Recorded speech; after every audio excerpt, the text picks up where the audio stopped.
এটা ৰাজহুৱা অভিযোগ যে গৰমৰ দিনকেইটাত এই ছাত্ৰ ছাত্ৰীসকলক যি ইউনিফৰ্মৰ যোগান ধৰে শিক্ষা বিভাগে সেই ইউনিফৰ্মত আচলতে অতি নিম্ন মানদণ্ডৰ আৰু পলিষ্টাৰ কাপোৰৰ ইউনিফৰ্ম যোগান ধৰে এই ছাত্ৰ ছাত্ৰীবিলাকক। গতিকে আমি অভিযোগ উত্থাপন কৰি আহিছিলোঁ, বিভিন্ন সচেতন লোকে অভিযোগ উত্থাপন কৰি আহিছিল, কাৰণ কণ কণ ছাত্ৰ ছাত্ৰীসকল যেতিয়া স্কুললৈ শিক্ষা বিভাগৰ তৰফৰ পৰা যোগান ধৰা সেই পলিষ্টাৰৰ কাপোৰৰ ত্ৰিপালৰ নিচিনা কাপোৰৰ এই ইউনিফৰ্মযোৰ যেতিয়া পিন্ধি যায়, আচলতে ইউনিফৰ্মযোৰ পিন্ধাৰ লগে লগে ছাত্ৰ ছাত্ৰীসকল গৰমত ঘামি অৱস্থা বেয়া হৈ যায়। গতিকে তেনে ক্ষেত্ৰত আমি বাৰম্বাৰ কৈ আহিছিলোঁ চৰকাৰক যে ইউনিফৰ্মত কটন কাপোৰ ব্যৱহাৰ কৰিব লাগে আৰু কপাহী কাপোৰ অৰ্থাৎ ইউনিফৰ্ম দিব লাগে।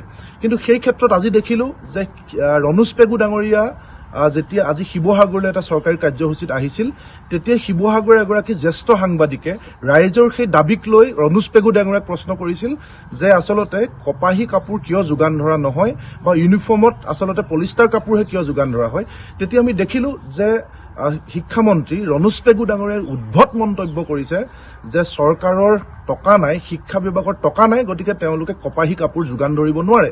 এইটো এটা আচৰিত কথা। আমি চৰকাৰক ক'ব বিচাৰিছোঁ, শিক্ষা বিভাগৰ নহয়, সমগ্ৰ ৰাজ্য চৰকাৰখনেই ধাৰত চলি আছে।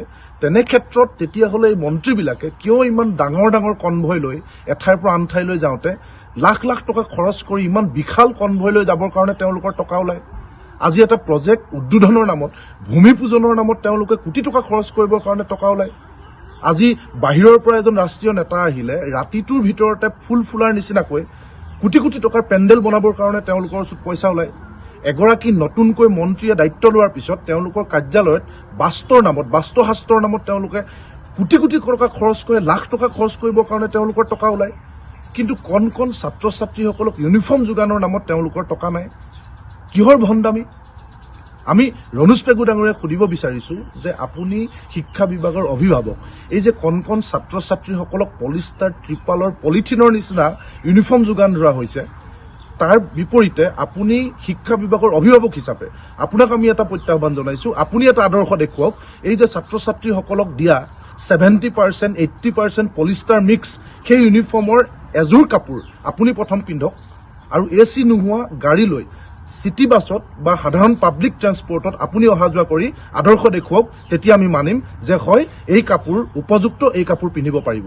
কিন্তু নিজৰ জীৱন লাভ বিলাহত কটাই এনেধৰণে ছাত্ৰ ছাত্ৰীক কৰা এই অত্যাচাৰ সকলো ৰাইজে দেখিছে আৰু এনেকুৱা ভণ্ডামি কেতিয়াও সহ্য কৰা নহ'ব।